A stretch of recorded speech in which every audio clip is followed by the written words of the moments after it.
posat d'acord. Voy de estreno. Una querida familia que me ve siempre con el problema de la visión, me ha regalado esto hoy. ¡Oh! Se hizo la luz. Està millor,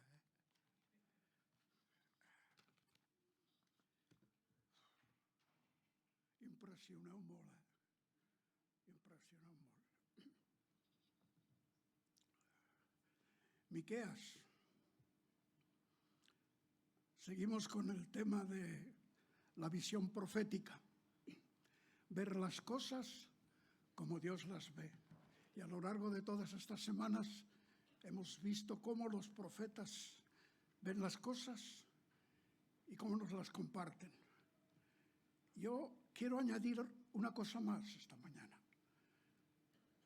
Otro título y subtítulo para lo de hoy. Pasión profética. En lugar de visión profética, pasión profética.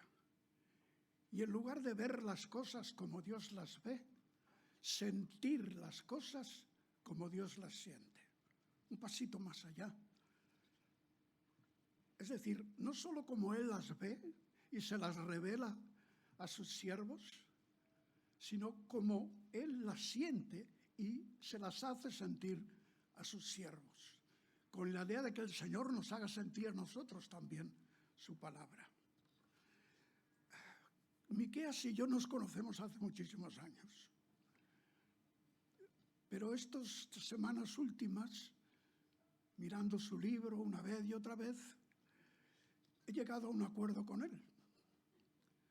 He dicho, mira, en lugar de dirigirme yo a los hermanos de Trébol, tratándole de explicar cómo se sienten los profetas, ¿por qué no se lo dices tú? Y me ha dicho que sí. Así que tengo el gusto de presentaros a mi amigo, el profeta Miqueas. Yo, Miqueas, se me han dado 2 oportunidades para hablaros. El próximo domingo quiero hablaros de mi mensaje, de mis mensajes, de las cosas que el Señor me dio para su pueblo. Pero hoy, de acuerdo con Pedro, claro, he optado por hablar de mí y de cómo los profetas sentimos nuestro ministerio, cómo Dios nos hace sentir lo que Él siente. Si me ves temblar no es por miedo, es que me duelen los hombros. Creo que conocernos a los profetas mejor os ayudará a entender mejor nuestro mensaje. Identificaos con nosotros, leednos e identificaos no solo con lo que decimos, sino con lo que sentimos o suponéis que sentimos cuando lo decimos. Mi nombre, como sabéis, ¿quién como Dios? Qué maravilla que el culto hoy ha ido por ahí. ¿Quién como Dios? Miqueas. ¿Quién como nuestro Dios? Lo hemos cantado, hemos orado sobre ello. Gloria a Dios por eso.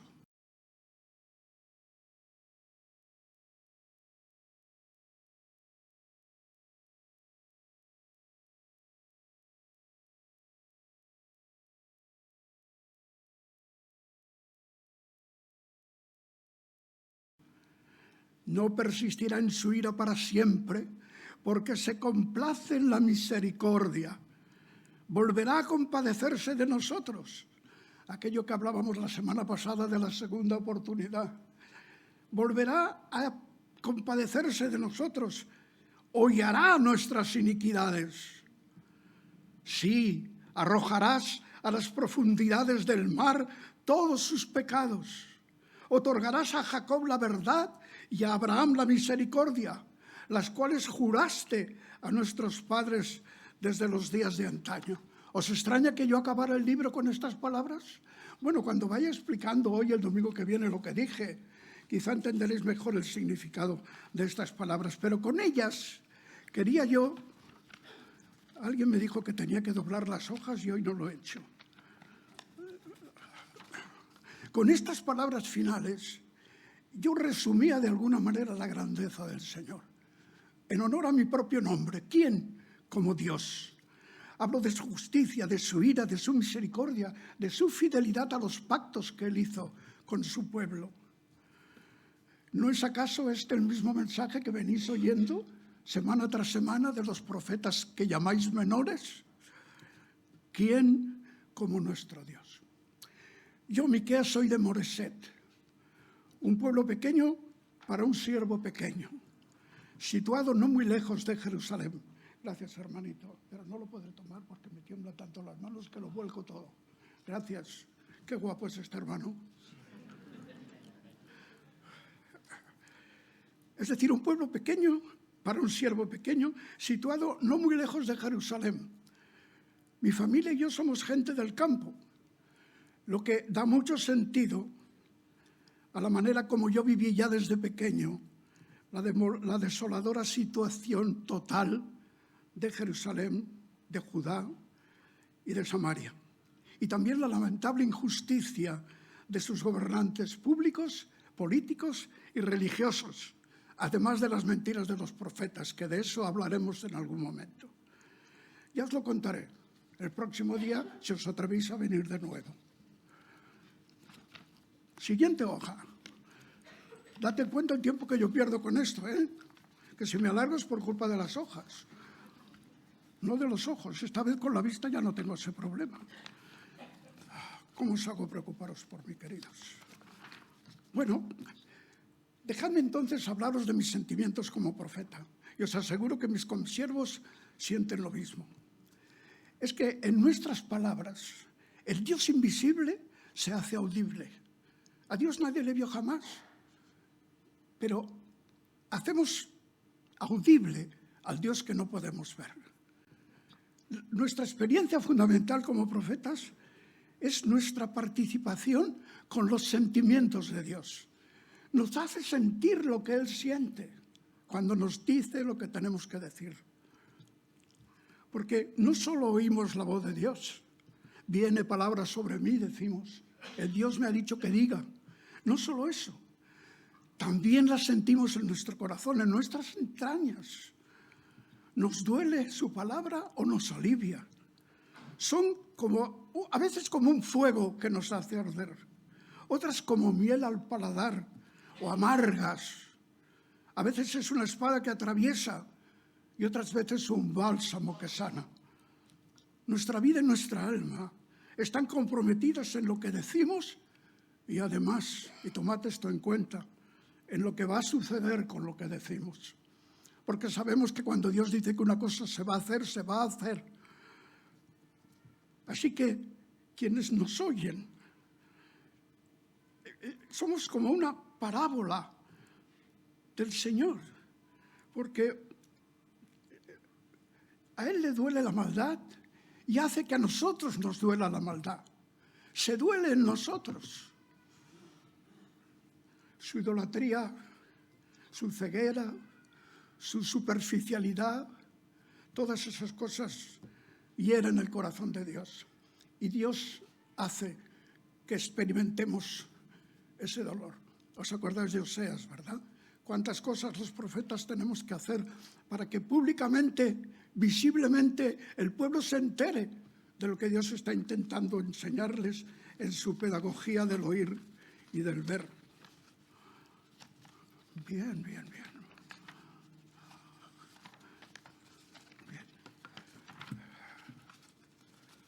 No sabía que temblaría tanto hoy. Ya temblaba viniendo para acá y he temblado cuando me han dado el vaso del vino.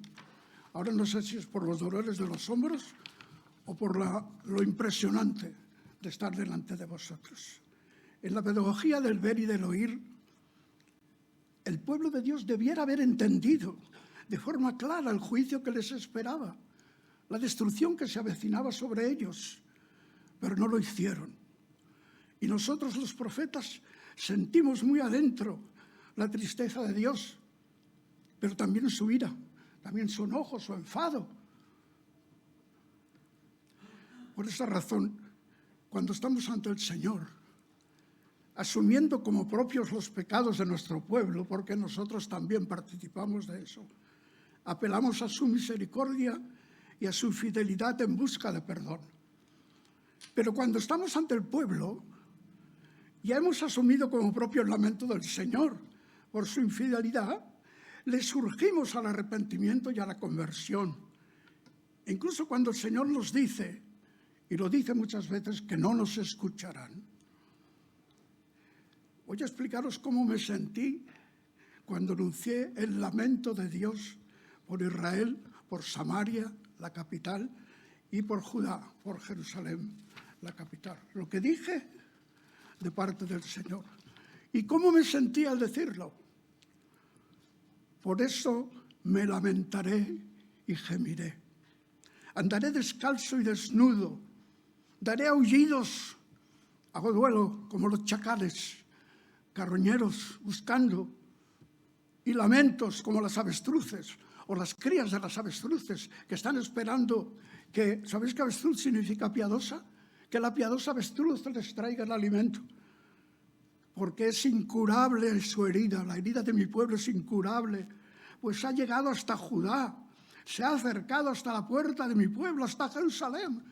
¿Cuántas veces desde mi pueblo yo me acercaba a Jerusalén con mis padres de pequeño, ya de mayor yo también para las fiestas? Ese templo, esa ciudad, y todo eso iba a ser destruido por la maldad del pueblo. ¿Sabéis cómo se puede sentir uno? Me lamento y gimo, y en mi lamento y en mi gemido está el corazón de Dios, que tantas veces quiso juntar a sus polluelos como la gallina debajo de sus alas, y el pueblo no quiso. Yo que fui escogido por el Señor para ser el primero de los profetas en anunciar la destrucción de Jerusalén. Así lo digo. Por tanto, a causa de vosotros, Sión será arada como un campo. Jerusalén se convertirá en un montón de ruinas y el monte del templo será como las alturas de los bosques. Años después, mi consiervo Jeremías, al que le tocó vivir en directo toda aquella destrucción y la deportación a Babilonia, él volvió a acordarse de que yo había dicho esto. Miqueas de Moreset profetizó en días de Ezequías, rey de Judá, diciendo: así ha dicho el Señor de los ejércitos, Sión será arada como un campo, Jerusalén se convertirá en un montón de ruinas, y el monte del santuario, el del templo, será como los lugares altos de un bosque. ¿Cómo pensáis que puede quedarse uno después de decir cosas como estas? La ciudad que ama, la gente que ama, el pueblo que ama. Dios nos hizo sentir lo que Él sentía, para que nosotros, antes que nadie, entendiéramos por qué tuvimos que predicar aquellas terribles profecías. ¿Por qué tenemos que anunciar tanta destrucción? Leed a Jeremías. Le he dicho a Pedro, voy a insistir mucho en que lean a Jeremías. Si queréis saber lo que puede ser el dolor de un profeta, leed a Jeremías. Arañad el tiempo de donde queráis. Seguro que todos sabéis de dónde sacarlo, de dónde redimirlo. Coged el libro de Jeremías, no leáis una porción, leed todos los capítulos que podáis de una vez. Leed a Jeremías. Si luego os atrevéis, seguir con las lamentaciones de Jeremías. Y entenderéis y sentiréis, espero, lo que significa ser profeta de Dios en un pueblo que le cierra, que le da la espalda a su Dios. Creo que es la mejor manera de entender lo que el Señor tiene para revelarnos. Leed también los libros históricos. Estos días le urgía a Pedro que leyera otra vez Crónicas y Reyes, y los ha leído. Y mira que las listas son pesadas de leer, pero los ha leído una y otra vez. Y sé que ha vuelto, porque me lo ha dicho, sé que ha vuelto a recordar qué tragedia la de aquellos años. Sí, Ezequías fue un rey, pero anda que los que estaban antes y los que vinieron después, con los que tuvieron que enfrentarse, mis compañeros. Cuando yo lamento la corrupción de Israel, digo, para que entendáis cómo me sentía yo al decir cosas como estas: ay de mí, porque soy como los recogedores de frutas, como los rebuscadores en la vendimia. No hay racimo de uvas que comer, ni higo temprano brevas, que tanto deseo. Soy como aquel que ya han recogido, ya han fet la barema, ya han vendimiado, y ahora voy a ver lo que queda, y no queda nada. Soy como uno que va a buscar a un os lo diré cuando me venga a la mente. A buscar uvas donde no las hay, a buscar higos donde no las hay. Sé que los que estáis familiarizados con la Biblia habéis leído de la viña del Señor, cómo el Señor llamó a su pueblo la viña que Él plantó en este mundo, cómo la cuidó, cómo la regó y cómo a la hora de la verdad la viña no le dio frutos. Eso tal vez, me decía Pedro, nos puede ayudar a entender aquella experiencia de Jesús cuando se acercó a buscar lo que no encontró. No es que no supiera que no estaba allí, es que tenía que enseñar a sus discípulos el dolor que le da al Señor, buscar en su pueblo lo que su pueblo no es capaz de darle. Sigo diciendo, ha desaparecido el bondadoso de la tierra y no hay ninguno recto entre los hombres. Todos acechan para derramar sangre, unos a otros se echan la red. Para el mal, las dos manos son diestras. El príncipe exige una recompensa y también el juez, que se deja sobornar. El grande, el poderoso, habla de lo que desea su alma, es decir, declara abiertamente sus ambiciones sin que le importe. Y juntos, el poderoso, el príncipe, el juez, los que mandan, traman toda la maldad de la que hablaremos la semana que viene, si el Señor quiere. El mejor de ellos es como un zarzal y el más recto como un seto de espinos. ¿Cómo es posible cargar con esa responsabilidad frente a tu pueblo que menosprecia tus mensajes sin darse cuenta de que al hacerlo no te están menospreciando a ti, están menospreciando al Señor mismo y nosotros lo sabemos? Oír nuestras palabras, porque Dios así lo ha querido, es oír a Dios. Vino palabras sobre mí, una expresión que a veces encontraréis en los profetas. Vino palabras sobre mí y me penetró para que la vomite si hace falta. Cuando cargo contra los falsos profetas, que los hubo y muchos, y cuánto daño hicieron, y cuánto daño harán siempre los falsos profetas, digo, comparándome con ellos. Y no veáis presunción en esto, lo digo para la gloria de Dios.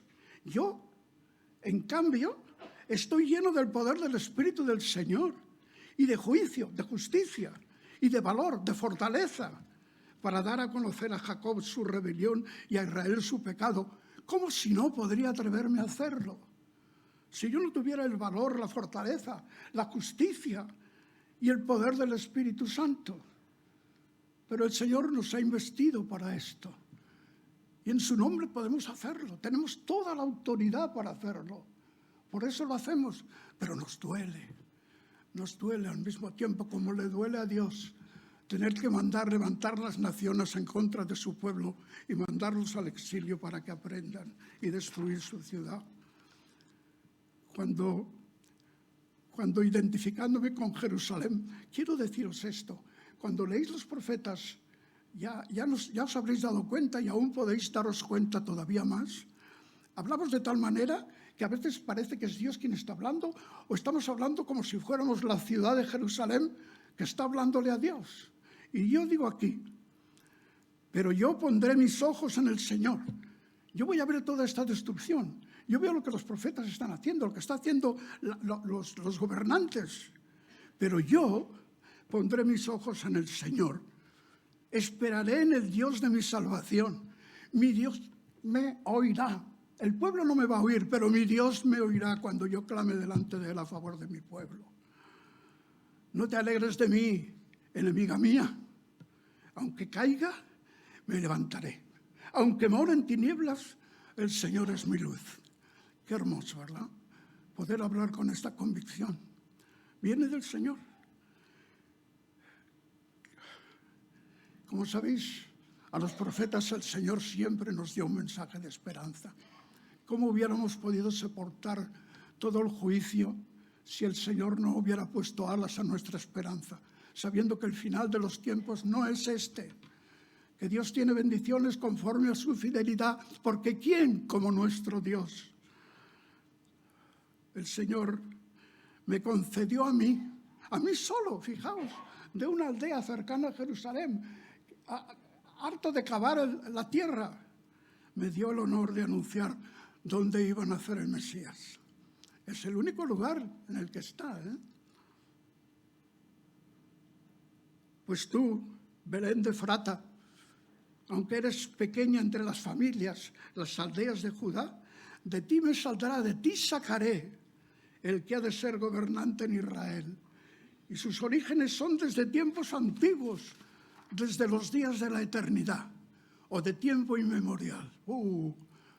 Cuántas cosas podríamos pensar y decir ahora aquí, ¿no? Desde siempre. ¿No dice la Escritura que desde antes de la creación del mundo Dios ya estaba preparando el día cuando su Hijo se haría en Belén, nacería como un niño? ¿Y para qué? Para lo que hemos recordado esta mañana. Para cargar con la culpa de su pueblo y con la culpa de todos los hombres y las mujeres de la tierra, los que han vivido, los que viven y los que hayan de venir hasta que Él vuelva, antes de juzgar a todos. Aquellas cosas del Mesías que nosotros anunciábamos que iban a ocurrir en los últimos tiempos, muchas de ellas ya se han hecho realidad para vosotros. El Hijo del Altísimo nació para hacer realidad los pactos y las promesas dadas a su pueblo. Abraham, en tu simiente serán benditas todas las familias de la tierra. A Moisés, yo levantaré un profeta semejante a tú, el que no le escuchare, pobrecillo. A David, yo estableceré tu reino para siempre. El Mesías, el Hijo de David, es el Hijo de Dios. El Dios que dio palabras a los hombres por medio nuestro, los profetas. Es decir, la palabra misma vino para anunciar con sus palabras y con su vida que los últimos tiempos habían comenzado. Y por la entrega de sí mismo a la muerte y por su triunfo sobre ella en la resurrección, ha dejado en vuestras manos el maravilloso evangelio de su gracia y la llegada de su reino a este mundo. Por eso hemos cantado lo que hemos cantado. Por eso el hermano que presidía a la hora de partir el pan ha recordado la importancia que tiene de entregarse al Señor. Si no queréis hacer caso a los profetas, haced caso al Señor de los profetas. La misma misericordia que tuvo con Israel y que tendrá en el futuro. Pablo nos dice que un día todo Israel será salvo. Eso lo extendió también a vosotros, las naciones que no pertenecíais a Israel, por medio de su mensaje. ¿Qué mensaje? Que hay un solo Dios y un solo mediador entre Dios y los hombres, Jesucristo, hombre, muerto por nuestros pecados, resucitado para nuestra justificación, glorificado a lo más alto, esperando su venida. Yo le dije a Pedro que vosotros sois más privilegiados que nosotros y por lo tanto en algún sentido más responsables. Vosotros sabéis mucho más de lo que nosotros supimos cuando anunciábamos lo que iba a suceder en los postreros tiempos, porque vosotros vivís habiéndose iniciado ya estos postreros tiempos. Nosotros indagábamos hasta donde nos era posible lo que el Señor iba revelándonos sobre su plan de salvar a Israel y quizá a las demás naciones por medio del Mesías. Si habéis leído a Isaías, sabéis que mi compañero fue quien recibió mayor revelación sobre los sufrimientos del Mesías. Y como decía él, verlo hemos más inatractivo para que le deseemos, porque el pueblo no lo deseó y lo dejó en manos de los romanos para que le crucificaran. Mi siervo Isaías dice cosas tremendas en aquellos pasajes que a veces leéis en los cultos de la mesa del Señor. Nosotros pensamos que el Señor sufriente del que hablaba Isaías era el pueblo. Creíamos que éramos nosotros que íbamos a sufrir y hemos sufrido. Y seguramente vamos a sufrir más como Israel. Pero no éramos nosotros. Era el Cristo, era el Mesías. Era el Hijo de Dios, hecho el Hijo del Hombre. Vosotros no solo tenéis nuestros libros, sino que el mismo Espíritu del Señor que nos inspiró y sustentó mora en vosotros y entre vosotros para guiaros a toda la verdad, no a una verdad parcial, a toda la verdad que tiene preparada para los que aman su venida. Y a vosotros se os ha concedido el honor de anunciar la gran noticia del perdón de los pecados y el regalo de la vida eterna a todos los que crean en el Señor y le sigan, como hacemos aquí siempre y como hacemos en otros momentos personalmente y como congregación, porque es nuestro derecho y nuestro privilegio decir a los hombres que si no creen en el Señor no van a encontrar sentido a sus vidas y van a acercarse a su juicio con sus propios méritos. ¿Qué méritos tiene el hombre para presentarse al Dios 3 veces santo? La sangre de Cristo nos limpia de todo pecado. Acepta eso si no lo has hecho antes. Pedro me dijo, a veces los predicadores, y tú eres uno de ellos, acaban los mensajes, pero no acaba de perfilar ciertas cosas concretas. Y juntos hemos elaborado estas recomendaciones. La primera, seguid esforzándoos en conocer cada vez mejor, sí, como piensa Dios, pero también experimentar hasta donde os sea posible cómo siente Dios las cosas que piensa y las cosas que dice. Porque de esa manera irá creciendo en vosotros el conocimiento de Dios mismo. Porque la vida eterna no es sino eso, conocer a Dios y a Jesucristo al que tú has enviado, conocerle en la experiencia íntima y personal. ¿Y eso cómo se hace? Pues por el Espíritu Santo. Vivir llenos del Espíritu Santo. Intentemos vivir siempre, desde por la mañana, cada día, en la plenitud del Espíritu, echando fuera de nosotros todo aquello que impide el gozo de su presencia. Y veréis cómo no solo podréis entender lo que Dios dice cada vez mejor, sino sentir lo que Dios siente cada vez mejor.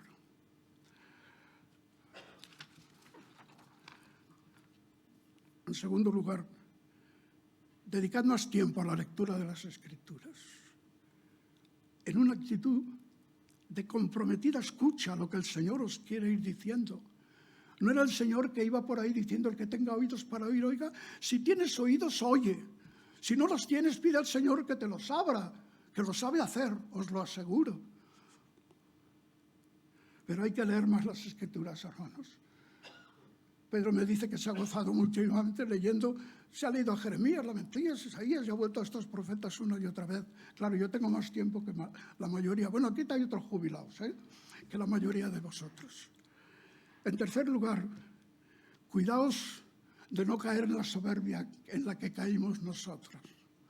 Nosotros decíamos, Dios está con nosotros, somos el mejor pueblo del mundo, los demás, ¡ah! Pobrecillos. Los que no son evangélicos, no, quería decir, los que no son de Israel, nos considerábamos el único pueblo que Dios amaba, porque nos decía que nos amaba. Pretendimos que a Dios le placía nuestra adoración, mientras servíamos a dioses del paganismo, en aquella idolatría burda, oscura. ¿Cuánto nos equivocamos? No caigáis en ese error. Como si se pudiera servir a varios señores a la vez. No se puede. No se puede servir al Señor y servir a los dioses del tiempo en el que vivimos y en el tiempo en el que vivís. ¿Y cuánto perdimos por no poder ser la nación ejemplar para las demás naciones de la tierra? Porque los demás pueblos de la tierra hubieran tenido que doblegar sus rodillas delante del Dios invisible y audible para darle gloria, y no lo hicieron, porque el pueblo de Israel fue una vergüenza delante de los demás pueblos de la tierra. Nuestra historia ha quedado recogida en los libros sagrados ¿para qué? Para amonestaros a los que os han llegado los tiempos de la salvación. No entristezcáis el Espíritu de Dios que está en vosotros y en medio de vosotros. No caigáis en el error. No suspiréis ni por Egipto, ni por Babilonia, ni por Siria, ni por uno de estos lugares a los que su pueblo fue echado por su idolatría. Pensad en los privilegios tan hermosos. Le he pedido permiso a Pedro para explicaros una cosa, y voy terminando. Hace la tira de años, en Madrid, en unas conferencias, se hablaba de los profetas menores y a Pedro le tocó hablar de mí, de Miqueas, hace muchos años, que por cierto, ya he visto que no tiene nada que ver con lo que ha dicho hoy de mí. Pero en aquel tiempo a mí me llamó el profeta del andar con Dios. ¿Y sabéis por qué lo hizo? Porque en mi libro varias veces aparece el verbo andar y otros paralelos, sinónimos. Así que en el nombre mío, sobre todo, yo tengo más autoridad que él, pero también para el nombre de Pedro, buscad personalmente o en los grupos, leyendo el libro, aquellas cosas que yo digo sobre el andar, con Dios o sin Dios. ¿No se hace camino el andar? ¿Cómo andamos? ¿Cómo andas tú, hermano, en tu relación con el Señor?